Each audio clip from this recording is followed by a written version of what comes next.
It's so good to be here. I was Tyler's college pastor back in the day, probably '06, '07.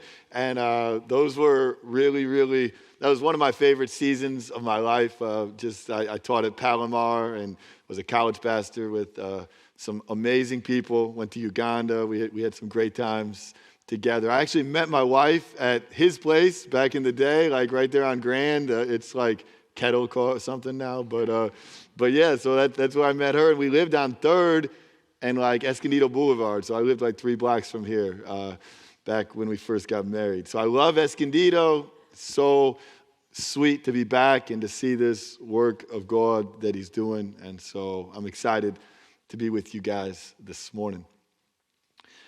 So what is it that gets you out of bed in the morning? Like what motivates you? Well, what keeps you going when you feel tired? What gets you back up when you fall down? What gives you hope when things look bleak?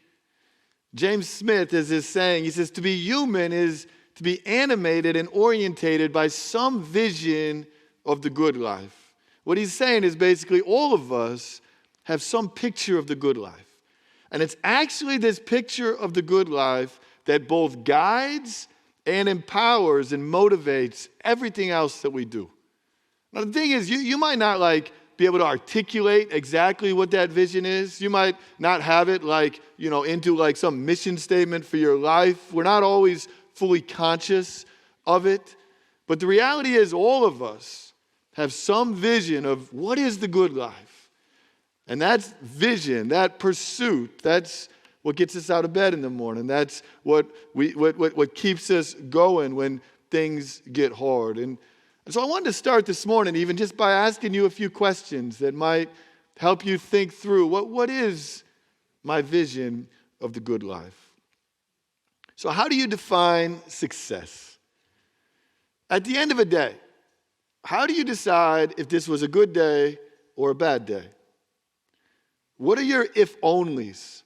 If only this, then everything would be better. Then everything would be okay. If only I had a better job.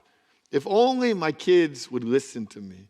If only I could afford, I was going to say a nicer house, but in California, you just want to afford a house, right? If only I could afford a house. If only I got married. If only my marriage was a more peaceful marriage. What are your if-onlys? The way you answer these questions helps give you a better understanding